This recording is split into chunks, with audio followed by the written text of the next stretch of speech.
was supposed to have interview that day. I thought she was funny. Very clean one too. It's also delicious. Oh, check it out. Alright, please subscribe show at a new angle.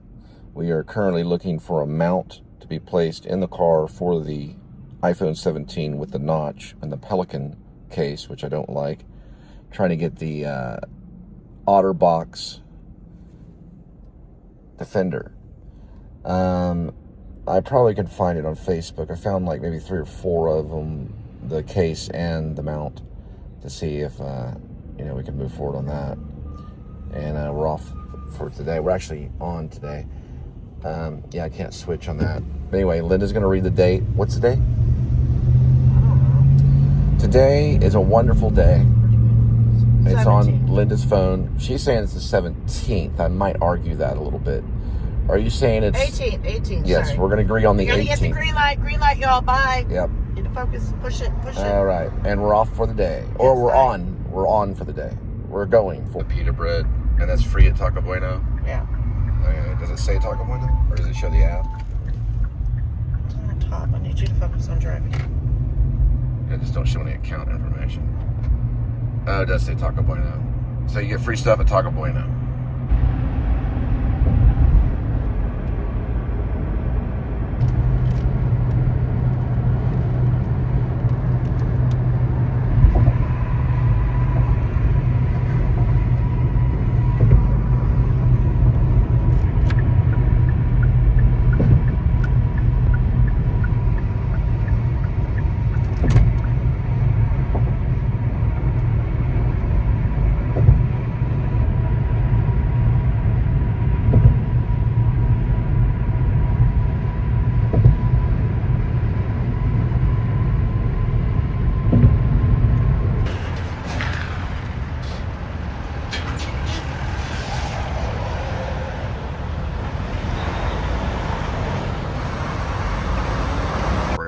Smoked a burrito here.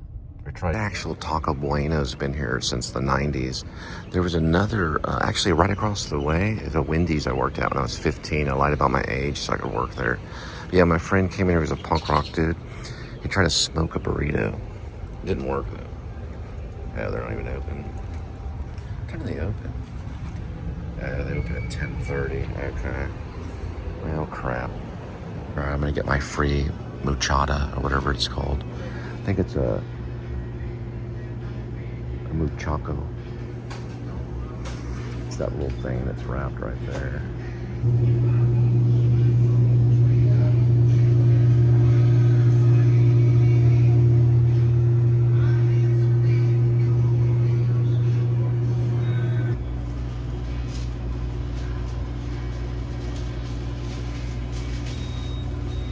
They've got a whole lot of platters. Remember those? The one I used to always get is the big old burrito. I don't know if that, oh, it's right there. I'm not gonna get that. I'm gonna get the beef Muchaco. Those gonna go down and get on the copyright. That's the Wendy's. My grandma told me to go in there at 15 and say that I was 16. They checked my ID, but they still let me work there anyway. Because back then you had to be 16 to legally work. But they just did it somehow. I worked there for a summer.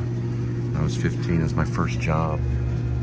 Wendy's hamburgers. I was making those with a guy in the Navy that was slopping on one of those mops that had the long, you know, mop head things, you know, the little stringy things. That's where it was, in North Richland Hills. I'm inside the Taco Bueno right now. Just gotta scoop it up like that.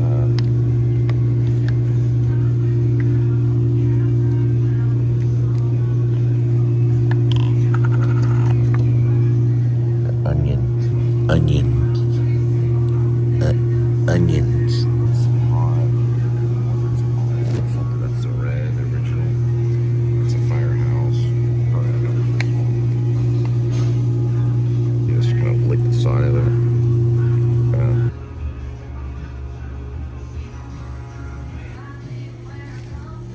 Still looking for that mount. It's highly important nowadays to be completely 100% safe. Putting on the ingredients on my Muchaco with the jalapenos right here.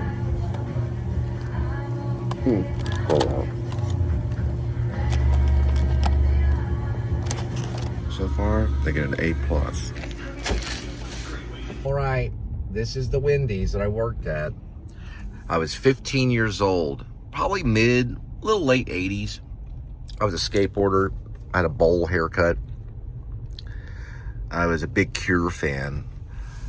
And my grandma dropped me off on the other side over there where I was by Taco Bueno.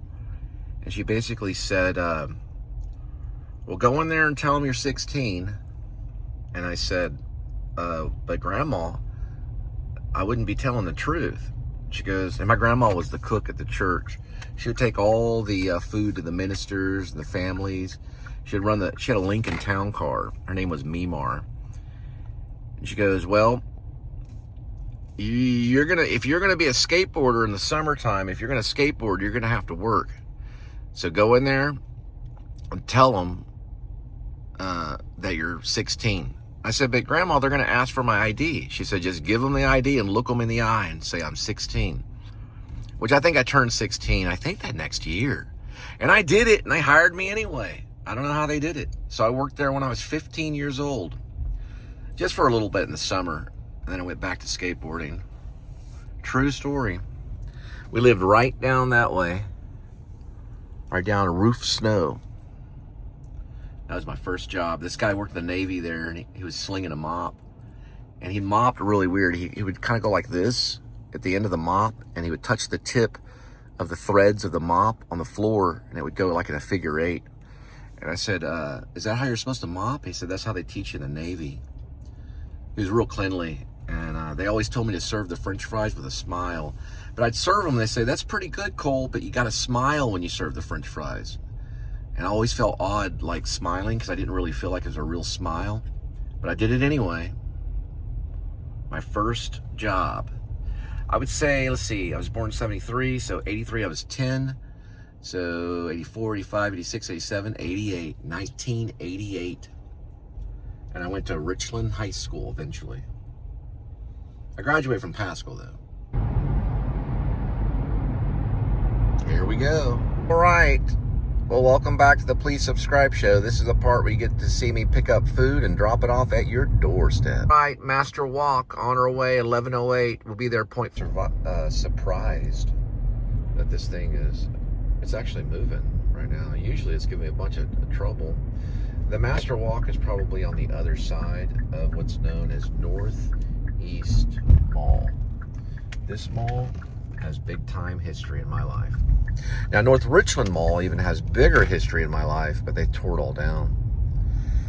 So Northeast Mall is where we hung out in the late 80s, and my grandma, who told me to work at Wendy's, she basically called us Mollies. Later, a movie would come out with Kevin Smith known as Mall Rats. She never used the term Mall Rats. That was Kevin Smith. But my grandma did use the term Mollies, and that could be my movie. So Molly was someone like my friend had a trench coat, and he wore like silver spoons and knives and forks on the trench coat. He was known as a Molly. A lot of the Mollies would paint their faces like white, and they would just hang out at the mall all day. They were like goth. They were like a version of goth and punk, and they just hang out at the mall in front of the AMC, or they would go to toy stores, or they would give shop owners trouble. I want to say this one might be inside the Master Walk. I got to find out soon, though. They do have the Hearst Police Training Center at the Northeast Mall. So if you were to get in any trouble, like Northeast Mall, there was always a cop around. But there was also security, too. And they were the regular mall security people in their little trucks, and and they would follow you around. I don't think they had the little strollers, the little one-man stand stroller things where they just hold on to the handlebars. They didn't have those. They're almost like scooters. But they did stroll around and give us trouble. Now, the big thing was to break out in a fight. Those all happened at North Richland. They tore that mall down. That's where I saw Full Metal Jacket, Labyrinth, Lost Boys. I saw all those movies at North Richland. Northeast Mall, we did see movies here too. And they had a bigger movie theater and they had a bigger history. I probably saw Jaws 3 here. And Hook. I remember seeing Hook. My grandfather, who was Native American, he was Apache, because I have Apache heritage. So all of this that you're looking at, everything here is for rent by the Native Americans. We're renting all of this out to you guys, and we have been. So when you see me in presidential office, you're going to see a major change in laws on reservation lands. And probably I'm going to broaden the borders for reservation people. It's going to be real hard for you if I do get in office, and I'm going to even tell the American people that, because it's time for the Native American people to get what's owed to them. But anyway, regardless, now it belongs to you. So enjoy it while you can. But what I'm trying to say is that they have been treated like trash. Native American people have been. And I'm going to say that we should be respectful to them at all times and know that this land is not really ours. It belongs to them because they were there first. We moved in and didn't ask much permission. But anyway, this mall is a great mall, and it had a Fast Forward, and that was a place you could get your skateboard stuff, like knee pads, you could get high tops, skateboard equipment, grip tape, all that kind of stuff. And Fast Forward was really cool because they had skate things. They would have like little skate rinks outside that people would get sponsored and stuff like that for skateboarding. For like them is actually give them their own little area to go, so they won't even go to the mall unless it was an emergency. They'd go to another area. It'd be all just mall security pretty much across the nation.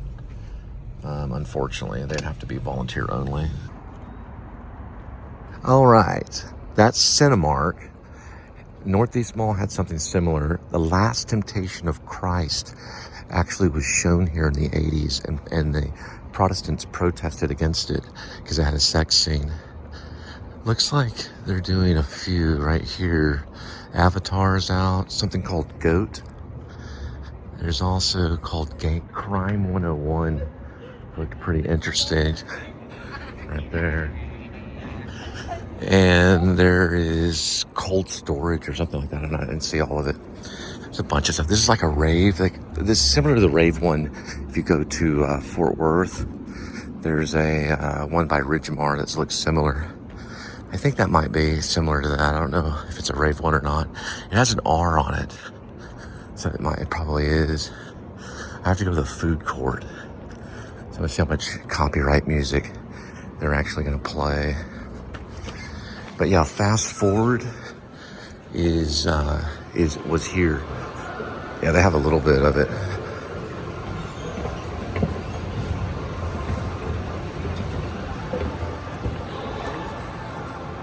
They have like candy chips and more right over here.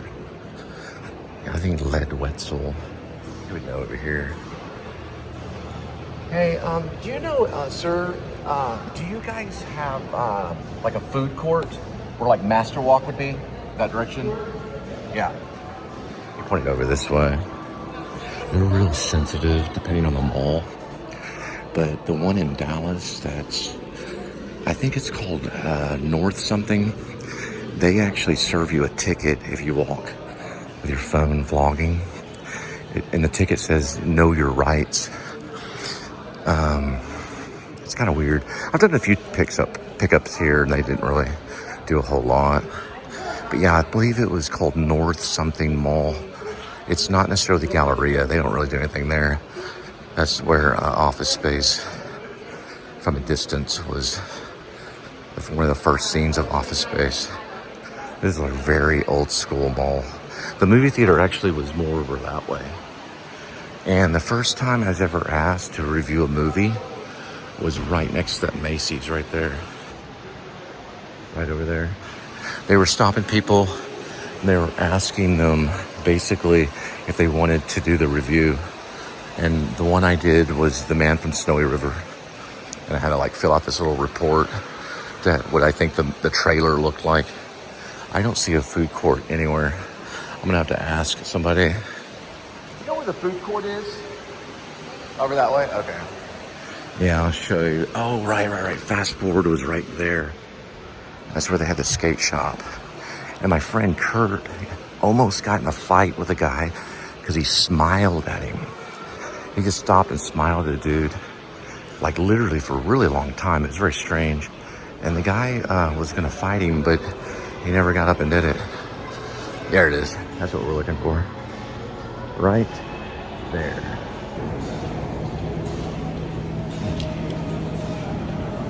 These are kind of cold. I don't know about that. Yeah, it has like a Pee Wee Herman kind of top thing right there. You said it was cookies and cream, right?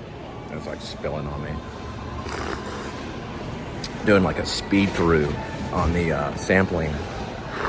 Hoping that this goes close to the freaking AMC. Because you got to haul butt on these mall pickups. It's a little unfair because you got to go in the mall. And they usually tell you like where you're supposed to pick it up. But they totally did not say that. They brought me by AMC, the food courts. I thought they may move this to the food court or something. And we'll find a way.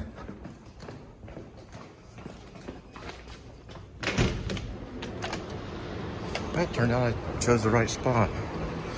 So there. I don't know how I did that. But it's totally a vloggable spot. If you want to vlog, you just go around there and vlog. They probably won't see you. That way they don't get all hissy fit. Say, listen, man, I rented this land out to you. I'll vlog where the F-U-C-K I want to vlog. Doesn't do you harm in any good way. It's like if I walked up to somebody and told them, basically, oh, you can't work here, you know? Or if I like told a cop, oh, you're not really supposed to wear that gun. Well, that could happen. Any presidential figure gave them a command, like a direct command, and they didn't, let's say they didn't follow it. That's not even them losing their job. That's flipping treason. That's what I have to say. It's a battle of losing and winning. That's, I think, a battle of losing and a battle of winning. Hi, Northeast Mall walk food is on its way. 11:39 for the ride. All the way from the Garden State. All right, so it looks like today it's probably mostly just going to be the picking up food, dropping it off, because, well, I'm kind of acting as a trainer, and I wouldn't be able to just throw them in the mix right now. So it'll jump from day to night like real quick here pretty soon. It's in the back of the warehouse.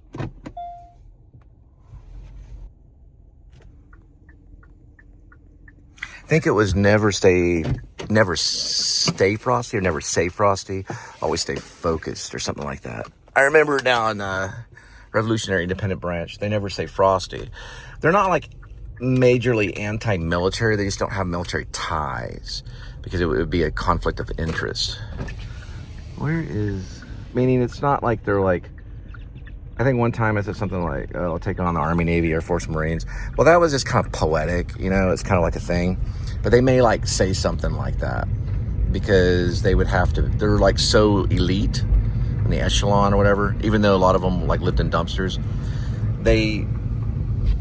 You could maybe say they're kind of anti-military, but yet they have sniper rifles and stuff. So they understand it. It's just they're looking for corruption within the authority chain. So they wouldn't use the word frosty. He didn't have them say like lingo like that. The lingo is like always stay focused. I think that's what I said. Because like, what does frosty mean anyway? It's like a cool way of saying focus. There's a difference between frosty and focus. One's based in feeling and one's based in the actual action of being focused. So they're what they're doing in Revolutionary Independent Branch in the fictional novel is they're overpowering the words of a possible threat against, not them per se, because they're monitoring the killers in a way, you could say, or the people that are abusing the power. So Frosty's like a cool way of saying, well, stay focused. right? And they're like, yeah, that sounds cool, frosty. Well, they're not trying to be cool, you know what I mean? I think that kind of makes sense. Yeah, they always have the right of way. And yeah, the Revolutionary Independent Branch, maybe in a sequel, they may talk about, in the fictional novel, they may talk about transportation on 10-speed or Vespa. They may do a little bit of that. Think of the Resistance. You know, they probably liked the French army, but those guys were so undercover, the French Resistance. They were so undercover, and plus they were one of the people that overthrew the Nazis, that, you know, they were like, we're not exactly the military, you know, but they were considered military, you know, for the French. But they didn't follow any of the, you know. You got to see the movie about Marcel Marceau, because he was part of it. He was the man of what they call the art of silence. He was mime. So he basically was part of the French Resistance, but he's also an artist, and he was a mime, and he was part of the art of silence, so he knew about silence, and that's what made him great, because the silence was the gold in his life, because he never spoke while he performed. So he probably like could get up to like maybe somebody without even, so they would do like a silent thing where they could get up to somebody and they wouldn't even know they're there. The way they walk, they push their front feet forward. It's called a mime walk. But I think that they probably took people out that didn't see them coming. Now there is a movie, that's why it's called Resistance. Yeah, it's with Jesse Eisenberg, but I haven't got to see it yet.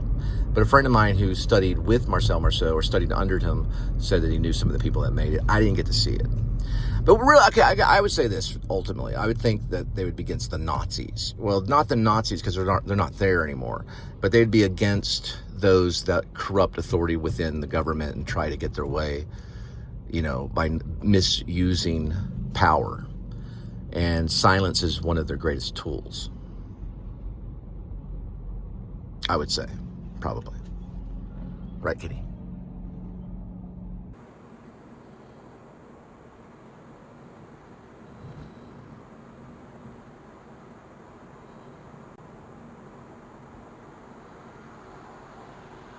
Train city, like, you know, southern style, they're also trained in Alaska. So in the Alaska training, they'd also have snowmobile training. So in snowmobiles, when I lived in Maine, because I've had snow training, in Maine, the snowmobiles would literally go like 200 miles per hour. I mean, they were like really, really fast. Okay, I changed my mind on that. In Maine, their snowmobiles could go up to 300 miles per hour, sometimes faster. They're basically like drag racing snowmobiles. You would hear them in the forest. Now, it's in Escape from Maine, the book that I wrote. I did write it, I believe, under Cole Spivey. I don't know if I don't think I wrote it on my pseudonym, Ash Cole.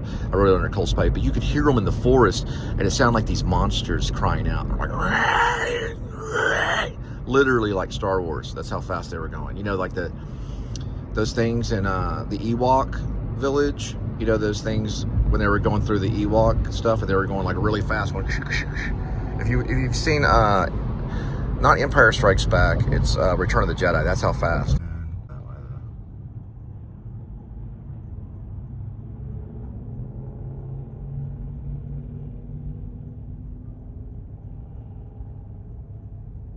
All right, Logan's pickup. It's going to be 1202 on the pickup. It's going to be a 3.5. Alrighty then.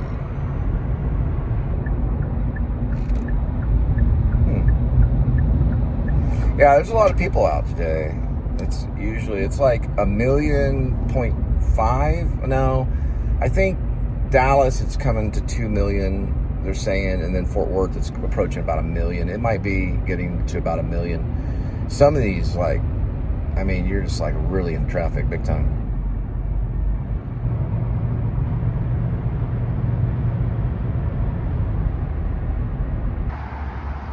We do have some like pretty big steaks here. It's Logan's Dining, and they do have a bar too, open pretty much normal hours and everything. Been in here a few times. They're pretty cool. And they do have what's known as a Chase rice mill.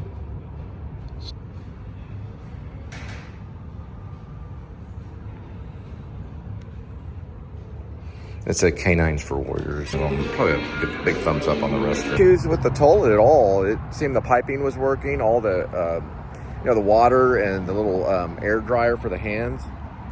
Look, I washed for supper.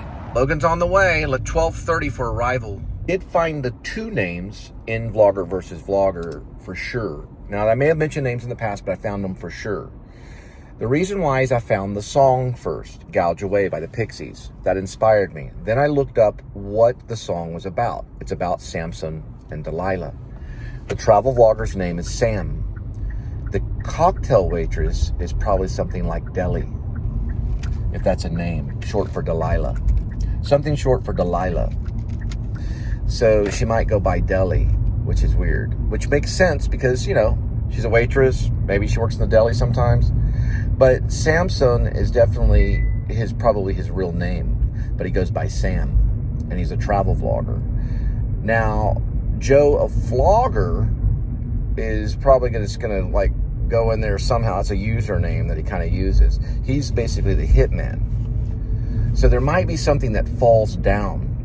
Because, when Samson was chained, he had to push the pillars apart after, they cut his hair off. And there might be a sequence where he cuts his hair off. So the travel vlogger probably has long hair at the beginning. Michael's also someone I think of from Grim Life Collective, maybe. But his hair gets cut short because he has to hide from the hitman and change his identity. So that's probably why he would cut his hair. So now we're kind of getting some of the other plot in Vlogger versus Vlogger now that we didn't before. Also, Delilah would probably tempt him, but the only thing difference in this one is Delilah. I may name her Delilah and just name him Sam and her name Delilah. But she may be short for Deli. She may go by Deli, just as like a nickname almost, and it really means Delilah. Because I looked up what Gouge Away really was about. It's another story of Samson and Delilah. There might be something that happens to Sam's eyes. Like maybe he gets mace sprayed in him by the hitman, or something happens and he gets maced. So we'll have to see. He might do something to his eyes, or he might try to gouge his eyes or something. The hitman might try to. And then at the last minute, he gets away. He does get away, and I did write the last plot. It ends on the same bridge that Deli is thrown off of. Sam and Joe, a vlogger, end on the same bridge. It's a high bridge. And at the last minute, he accesses basically like a Wii booster from a nearby van, probably from a dweller or something. He gets permission to use his internet, and it's encrypted. So he's like, yeah, man, I used to work for this security company. This thing's encrypted. Nobody can get through it. So he's already a hacker. So he actually taps into his Wi-Fi and allows the upload to go into his system. And then the hacker, so it'll be a third party. There'll be another person that helps him. I have hackers in my stuff. And then when he looks down basically at his YouTube, or when he looks down at the platform that he's using, he sees it as an upload, and then he shows it to the hitman. He shows that his face is on there and that the footage finally went through. Because the whole cat and mouse thriller is about him trying to get the footage up of a murder. Oh, another movie is Witness. Yeah, I just now remembered. I should have thought of that. Witness is edited by Tom Noble. I used to stay at his house.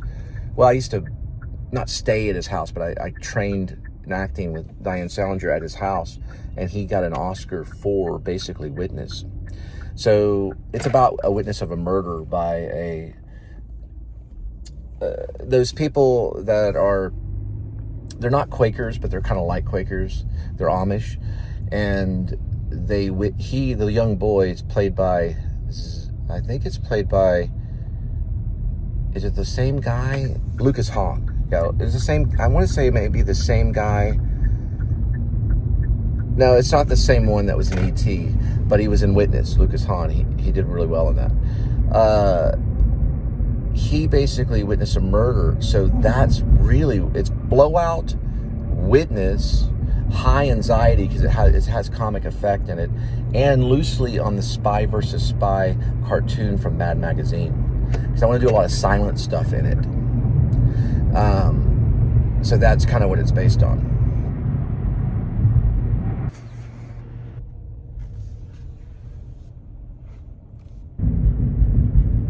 Several film treatments of Vlog versus Vlogger, and I got the names today. So Sam, don't know his last name, don't know if I need it. Delilah, who's Deli, and then of course Joe, a vlogger. Now, there's probably going to be a sequence where, I don't know if it's told out of sequence, it could certainly be, but there's a moment where Sam interviews Joe, a vlogger, at the coffee shop. It's kind of like he's a clown, Joe, a vlogger, is a clown, and Sam's a travel vlogger and is just wanting to know how long he's been at Dragon Con and doing vlogging, because that's what Joe, a vlogger, does. He's kind of a clown, and he's also a vlogger, and he's at Dragon Con, and he's older. He's like in his 60s, or even older than that. Like, we could even have him like almost 70 if I, got De Niro on. But if not, we can make him, a rough 60 is okay. There's some older vloggers out there. So basically what ends up happening is he interviews him, and he's like, yeah, I'll interview with you, whatever. And he does this whole, it's kind of, I think I see him as Italian. So he's like, yeah, so I was from this, he has this kind of Italian thing going on. He's like, I'm from this part. I've lived in Jersey for a while. And so he has this kind of maybe a little bit of an accent that he uses, but we don't know if it's his real accent, that kind of thing. It's kind of an actor in a way. Now, when he's being interviewed, for whatever reason, maybe whatever reason, Joe goes ahead and sends out all his espionage stuff from like this little box thing that we see. And it shows the type of camera that Sam has. It shows his name. And so he's basically hacking into his stuff during the interview. Probably because that's one way he might try to survive false identity and things like that. Meaning he could be a stolen identity guy too, He's ultimately kind of a clown. Now, why does Sam end up on top of the elevator? That's something we have to get to. But he gets up on this elevator, maybe to get shots of the hotel. Kind of like, think of Blowout with John Travolta. And I'm also thinking of Witness too, with Peter Weir's Witness. But Blowout, there's a moment where he's capturing the owl. Back to vlogger versus vlogger. Okay, so why did Sam get up on the elevator? We're going to figure that out eventually right now. So think of Brian De Palma's Blowout. Remember when John Travolta was capturing the sound? So he was a sound specialist for film, especially horror films, trying to capture wind, trying to capture the owl sound, trying to capture the sound of the riverbed. Maybe he could store all that and sell it later on. Well, and similar, the travel vlogger does the same thing, but he gets footage, right? So he could be up on the elevator to get the right shot, the right angle. And lo and behold, it's late at night. He's following up on like what you call aesthetic shots that look good, that he can just throw in to his vlog to make it more appealing on YouTube. So he looks around and he sees the guy that he just interviewed in a room service outfit. And this is where it gets to kind of high anxiety. It's a little comical. It's not like laugh out. It's not Mel Brooks. But I'm using high anxiety because they used a large hotel in that. This is the hotel they use in Dragon Con. Okay? So he sees the room service guy pushing this cart, and lo and behold, a door opens in the corner of this hotel. He telescopics in on a 300 millimeter scope. If that's not one, then he can use a 200 millimeter. I think there is such a thing, but maybe there's not. Maybe there could be in this world. And it's a really good scope, big old telescopic camera on his digital camera. And he gets really close and sees that it's Joe Vlogger going into this guy's room. And then the door shuts. You see the door open, and you see the guy in a robe leaning over this hot soup. Older guy. These are like two elderly guys that kill each other. And he's like slipping the soup into his mouth. Then a moment passes as Joe Vlogger is kind of waiting outside the room. Probably maybe pulls out a vape rather than a cigarette, because a cigarette would set off the fire alarm maybe. But some of the vapes don't. So he pulls out a vape or something. That's kind of real. And he starts vaping a little bit, older guy vaping. Next thing you know, door opens up, and there is that guy that was eating that hot soup, like very Mel Brooks, right? He pushes him back into the hotel room, looks around, and shuts the door immediately. Sam, who is the travel vlogger, knows that that's murder, and he gets it now, right then. And this would be great for De Niro, you know. He looks up. Oh, dang, it almost worked. But he looks up, and you see that he sees him, and there's eyes and eyes on both of them. And they know cat and mouse, cat and mouse. That's when the cat and mouse goes. Gouge Away would probably come in there when he's going through all the freaking Dragon Con, thousands of Dragon Con people dressed up as Luke Skywalker and Chewie and R2D2 and just freaking Jason Voorhees and the things that they dress up as. He's going through all of that, and Gouge Away would come up. And what version I use, I don't know.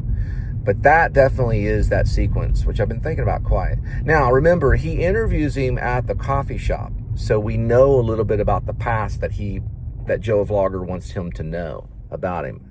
That makes a big difference, because they never expected that he would see that crime, or Joe Vlogger never thought that after this interview that he would later be exposed by the guy that he talks to. So that will come to play too. Another thing too, immediately after he cannot upload the footage any longer, he's having technical difficulties, right? So he can't upload the footage any longer. For whatever reason, he can't figure it out. It turns out that Joe Vlogger is this amazing hacker and has tapped into the location, pretty much the location, or pretty much is tracking Sam, the travel vlogger. So Sam has to find help, so he goes to a restaurant, Deli. He runs into Deli. That's her name, Deli, just like the restaurant. They have a deli there. But she's actually named Delilah. Get it? Samson and Delilah.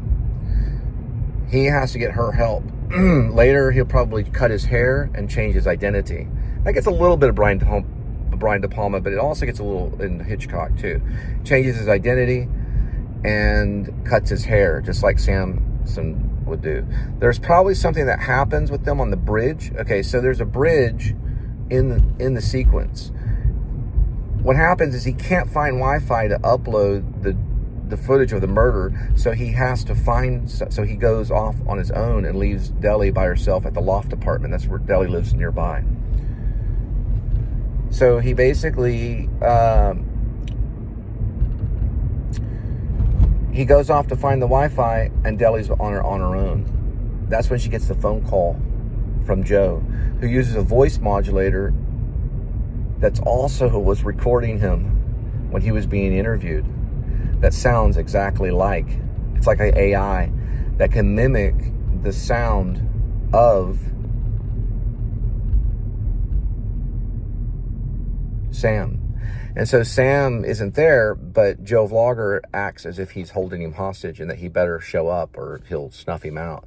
They end up on a bridge, and he asks, and he finds out this through facial recognition. He hacks facial recognition and finds out that Deli was once a woman of the night, and that she's allergic to strawberries. So he's got her on the bridge, and he offers her the strawberry, the forbidden fruit, basically.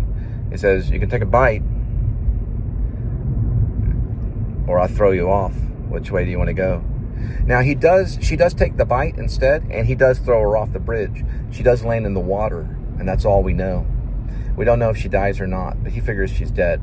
Now, later they meet up again at that bridge in the story. So there's more cat and chase mouse. Now, the way he wins is that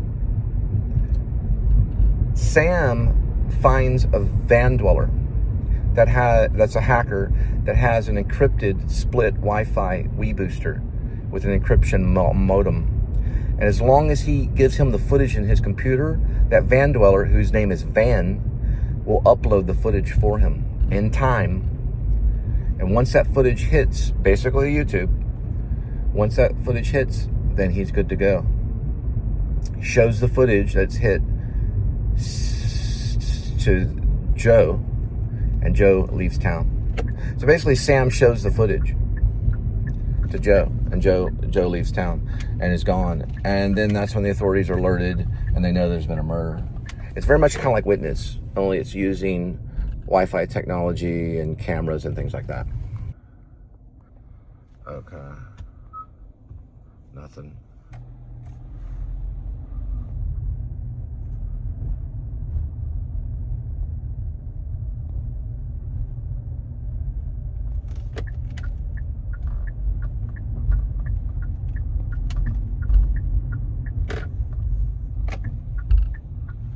Now something's gonna change everything. There's gonna be a cat. Okay, loosely based on Jordan the Lion's travel vlog kind of thing. He went to Dragon Con quite a bit, not as much as Adam the Woo, who's no longer with us. And I'm doing a whole dystopian novel about that kind of thing. But here's the thing. Jordan travels everywhere with y'all. So I think, and I love dogs. I cute little lap dogs. I love dogs, but I'm crazy about cats. So I think that Sam, who is a travel vlogger, also is kind of obsessed with crime thriller kind of stuff. You know, like maybe he wanted to write a crime thriller novel. Maybe he talks to the cocktail waitress about it. He likes movies like Blowout. He likes movies like Witness and Peter. He talks about this kind of stuff when he meets. He's like, this is like being in a freaking Peter Weir movie. Well, you're like Witness. he might say that rather than Brian De Palma Blowout, because, you know, Quentin Tarantino goes crazy about Blowout. But I would like for him to talk about Blowout or mention it. Like, this is so much like Blowout. So he has lines like that. Like, oh my God, this is a Peter Weir movie. Because I would do that kind of stuff. Or I've heard some people say this is like a Lynchian movie. Or like this is like a David Lynch movie. He might even say that sometimes too. Because Lynch was a little weird too, on not on the same level as Blowout, but like on a different kind of dream, demonic kind of thing, or whatever he was hitting upon. But here's the thing. He has these little things he talks about, and I'm trying to get to a point. So right, I'll try to link the 2 points. Because he has a cat. In it, just like Jordan the Lion takes Jaw around everywhere, right? He has this cat that he keeps probably at the cocktail waitress's loft apartment that's nearby the hotel. It'd be a cool looking apartment, something maybe with a spiral staircase or something. And he keeps that cat maybe, and the cat, like they have conversations, like he wants to make sure the cat is okay all the time because she's watching the cat. And then she eventually gets thrown over, you know, the bridge, and the cat is left at the apartment by himself. And the cat probably has a name that might be kind of a mysterious name that we'll come up with later. But I think this cat is going to be in the play for something. Okay, I remember now. Now I finally remember what the cat does. So Sam, the travel vlogger, has this cat that he's trying to train to be a drug pet kind of thing. Like, you know, you have drug dogs that can smell. Cats supposedly can distinguish smell far better than dogs can. So a dog has actually more sensors, like there's more receptor sites and stuff like that in the nose, so they can smell further and stuff. They really can smell, if not better than a cat. But what a cat can do that's a little bit different, this has been proven, they can distinguish the smells better than a dog. So if you were to hide drugs in a coffee container, the dog would probably smell and not be able to distinguish it, but the cat could give a signal if it was properly trained. And that is another thing that Sam is interested in, helping authority or helping the DEA or something. He's kind of a Scout's honor kind of guy. So he trains his cat to do this stuff, and he can show that. There could be a scene where he shows that to the cocktail waitress. He gives like an example. Do is maybe take a strawberry and put it in some coffee grounds, and then another coffee container that doesn't have the strawberries, and then the cat can distinguish where the strawberry is, because the strawberry is a symbol. And also she's highly allergic to strawberries, just like Peter Weir's film Fearless, where the protagonist can't have a strawberry. probably one of the nicknames for the cat is probably Fluffy, because he has a joke about, no, I haven't seen Fluffy around.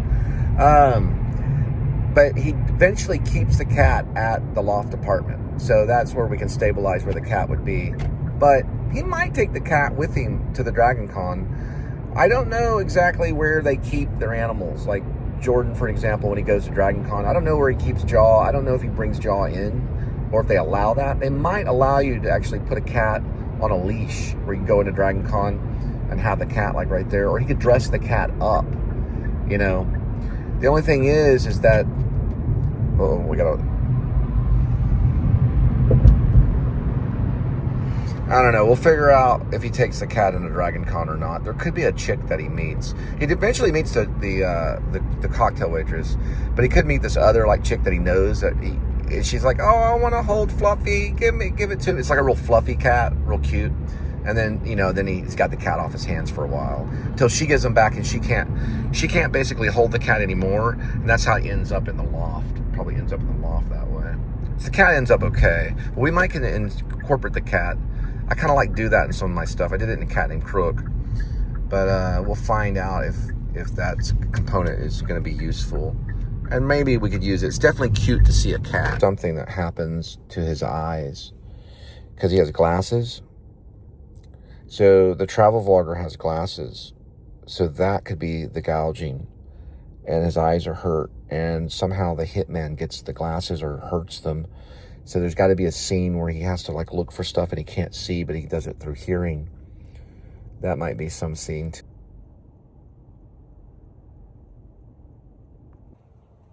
We're gonna go with the egg roll. Oh my gosh, I've never seen that.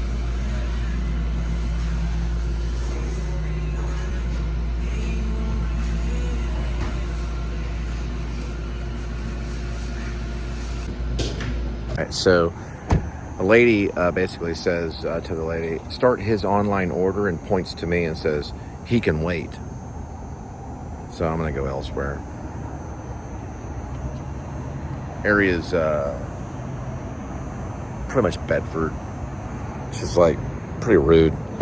So I'm like, okay, yeah, well, you don't say it that way, really. Yeah, you might want to say that or write him a message. You don't want to say that in front of the customer. So I'm not going to. I just got to report it right here and just move on. I'm going to get punched in the chin like I did Burger King. She's pretty much like right there. There she is. She says, he can wait. So, no thank you. You don't want to say that, you know. She didn't say like, hi, how are you today? Welcome to Subway. She just said, he can wait. So this will be going in for my rude Subway experience in Bedford. And here's a location. Confirm that. And we're going to target it right there. I'm not trying to be mean. I'm just like trying to let people know. It's on Bedford Road. And, you know, I don't know, it's like right before Bedford Road. I've never really been treated that way at a Subway, and I've got Subway points and everything. I've been doing door-to-door knocking, and it's like that's never happened to me. So I'm just gonna. I've got another place to go. I got some other things to do. If she doesn't want me around, you know, maybe it's just the way life is. I'll find either another Subway later. But there's a QT over there. And they're really nice to me, you know. You go into QT, they're like, welcome to QT. How can I help you? She didn't say anything like, welcome to Subway. How can I help you? It was nothing like that at all. It was just like pointing at me and says, he can wait. There's some truth to it, but it's like curt and hard and rude and cold, you know? It's like 3 different words there. Hurt, raw, curt, and just not very smart to do.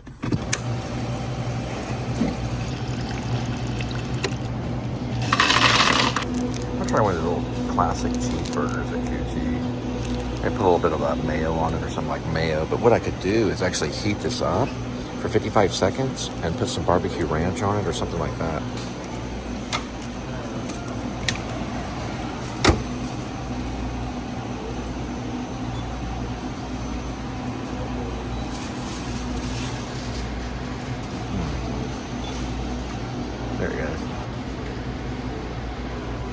making up on time here, but I parked at a place where, oh crap, I hope that guy knows it's out, that number is out of service.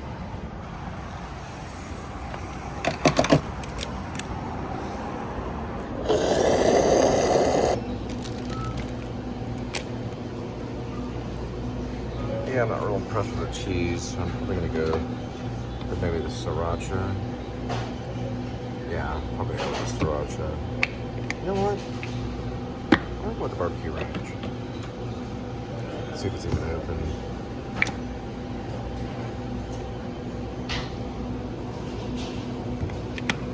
Then we'll lace it with some of this kind of stuff.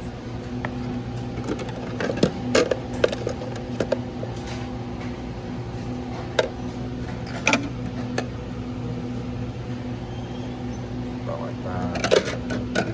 My sister, she loves pickles.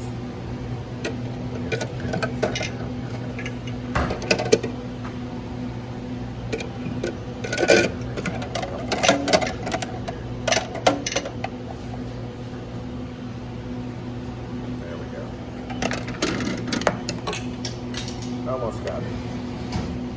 Good to go. A little bit of crunchy right here.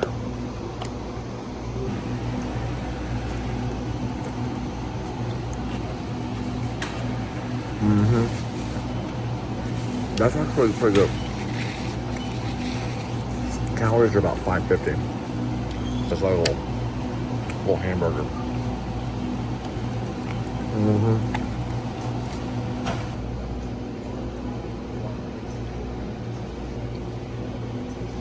Got a friend of mine did a commercial about snorting this. I call this eaten by the whole. I used to do it with egg rolls all the time when they had the soy sauce. It's eaten by the whole.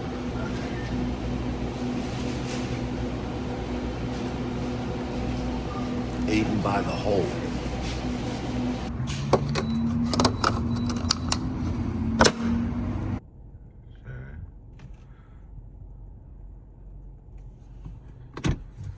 Let me see something.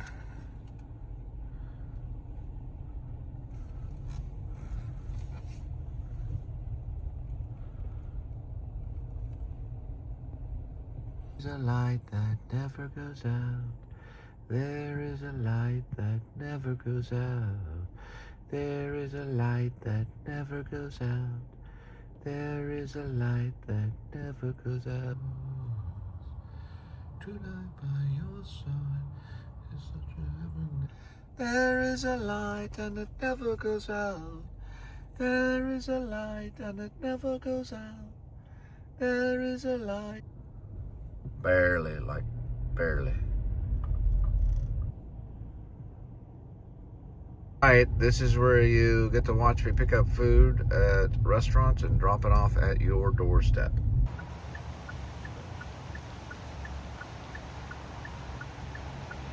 Alright, looks like a McDonald's, 8:16 on pickup. Yeah, so basically the neighbor, this guy did, he signed up one and he signed up the neighbor. The other place fell. He's probably way ahead. Neighbor could sense it. He's all happy he got that one. Neighbor's like, dang, that's neat. Deadbolt lock, smart deadbolt, thermostat. Shoot, sign me up. Sign me up. Next thing you know, boom.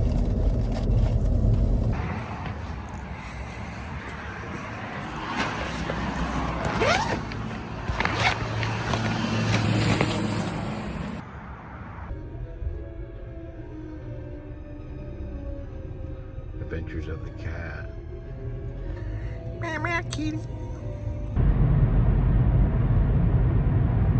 Backed up all the way to roof snow. That happens all the time. Look at that. All right, Richland. Okay, I got a good one at the Crappy Crab. That's a pretty good one. I'm right under Logan. But yeah, we're gonna go pick it up. Look at the mileage just a minute. Give me a second. Yeah, I ordered one of those well, I'm trying to order a it's a magnet thing, so it's gonna do like it'll look like this. Hang on. First, let me get the logistics right here. All right, it's gonna come in right here. Still acting weird. 8:51 on arrival, like that. So that's pretty common for a lot of the shows like that. It'll hang on a magnet about like this. And you know, I've got so much footage of the roads that I'm okay with getting a little less footage for right. At least I see a fire or structure fire, which I've seen structure fires or something, you know. I most likely will just not worry about the phantom ride. They call it the phantom ride. That's where you're just filming. And I could get a 360 mount, which I'm a little iffy if it's legal or not since I've been notified. A little iffy on it because it said 50% of the states honor it, and then some, or they're like, it gives them another probable cause reason. So I'll probably just go with the mag. You know, it's a magnet, it just sticks right there. And then if I see something, you know, I can just talk. Like, I'm looking over at the Cinemark right now. It's a Northeast Mall cinema. But I gotta hang on for a minute. I know that said Crappy Crab. Is it inside the mall? No way. Yesterday, no, it's on the outside. Okay, hang on for a minute. Yeah, it is. There's another thing called the Laughing. Okay, I call it the Crappy Crab. It's Laughing Crab. Okay, I am so off up today because I'm in a new area. I'm turning around. So we'll do it like this, kind of, and like, there's no way that they're going to do anything in all 50 states on doing this one right here. You'd be okay. And what I'm talking about is what's called the cop stop. So I'm going to try to avoid that crap. I didn't know they're doing it. You know, all you see is people getting pulled over and stuff. And you're like, dang, what'd they do?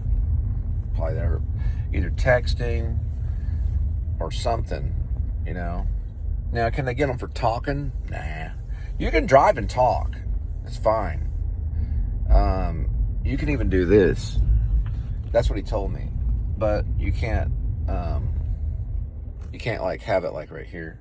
You can't have like the Kubrick shot right now till we get funding, and then we can get what's called zoning, and that's where they protect us to make sure, you know, you get stuntmen and all kinds of stuff. We're going to Laughing Crab.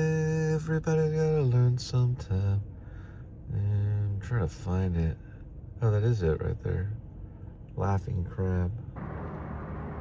There's the Cinemark. Got a few movies going on.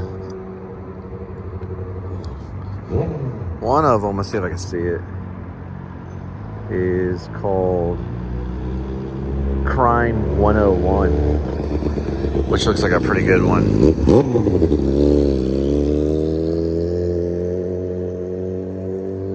Laughing Crab.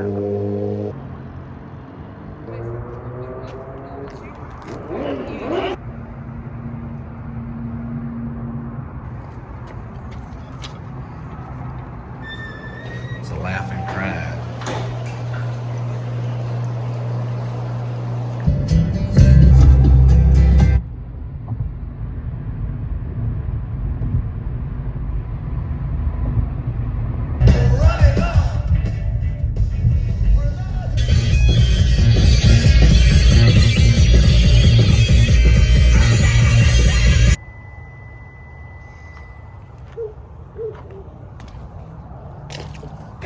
Not good.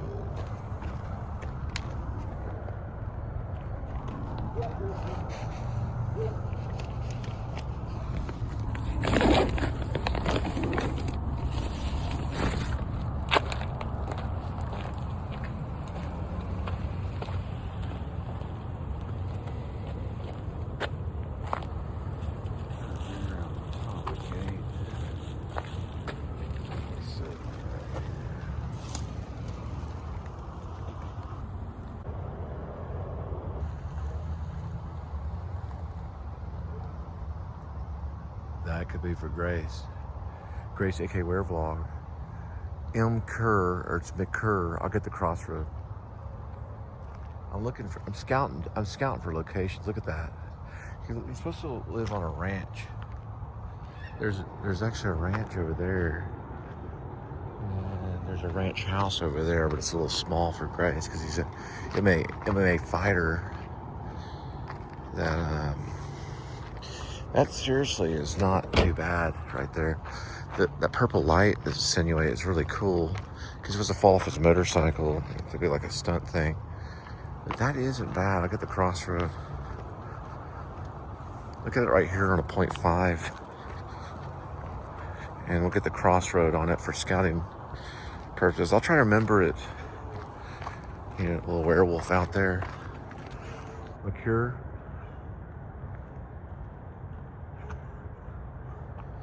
And let's say, is that Ripley? Riley. I had a manager at a bank named Riley. McCurr Riley. It's actually just McCurr 3550. We'll look at it just a minute. Hang on. It's nice. I'm looking at it like this too. Is not bad either for maybe one of the opening sequence. Somewhere like right outside Fort Worth, really. Look at this. Does that not look like werewolf? Kind of a horror film? That looks bad, yeah. And then look at this right here.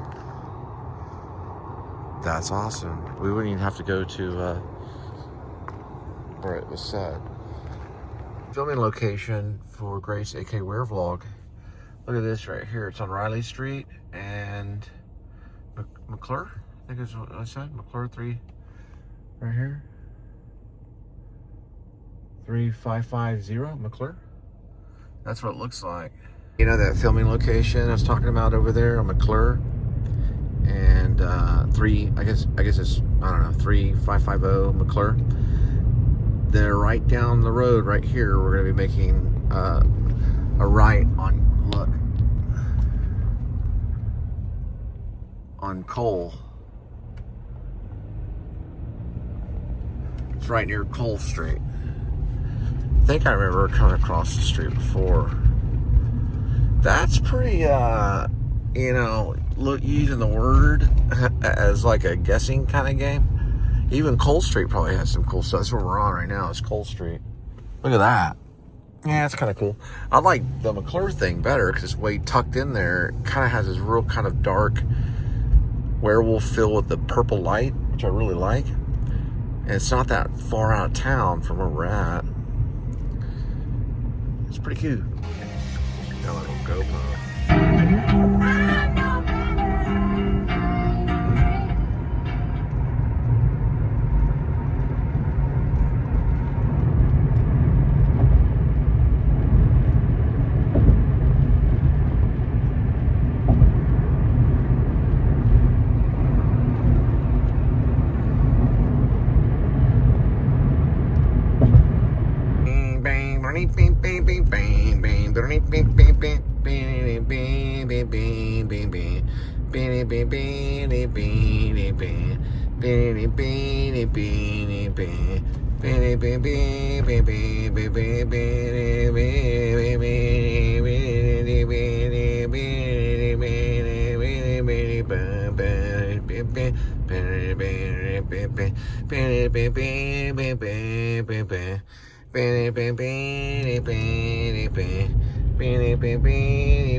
It was like, had like a flashlight or a phone or something. It had like long Kurt Cobain style hair. It was kind of being all wild. There's the F-18.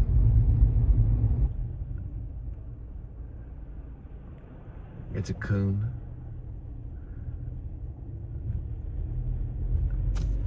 Boy, they just like, that's crazy.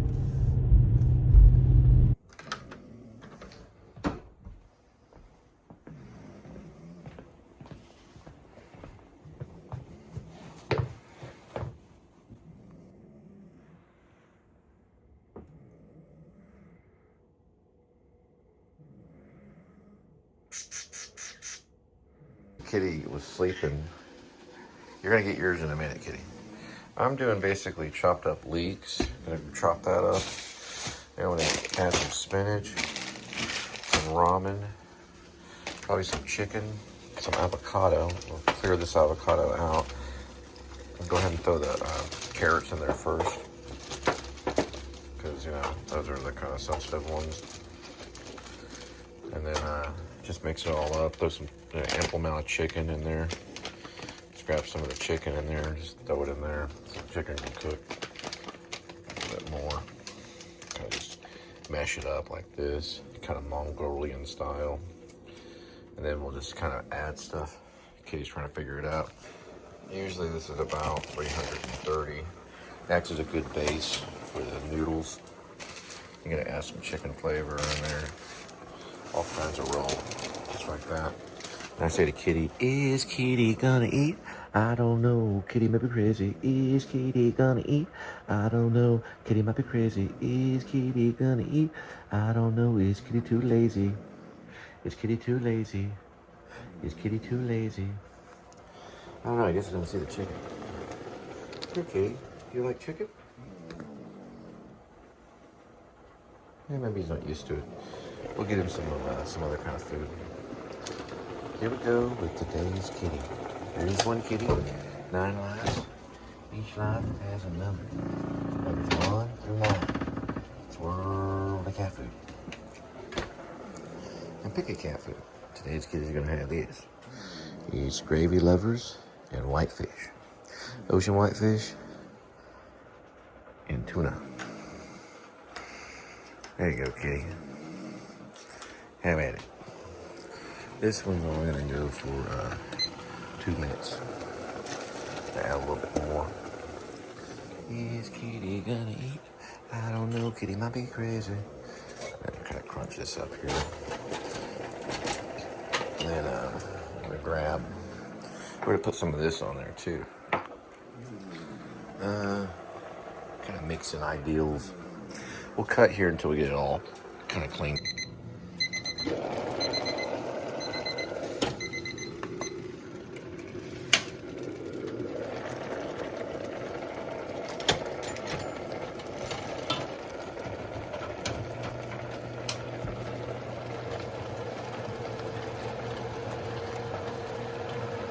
And what we'll do is add some of this, of course.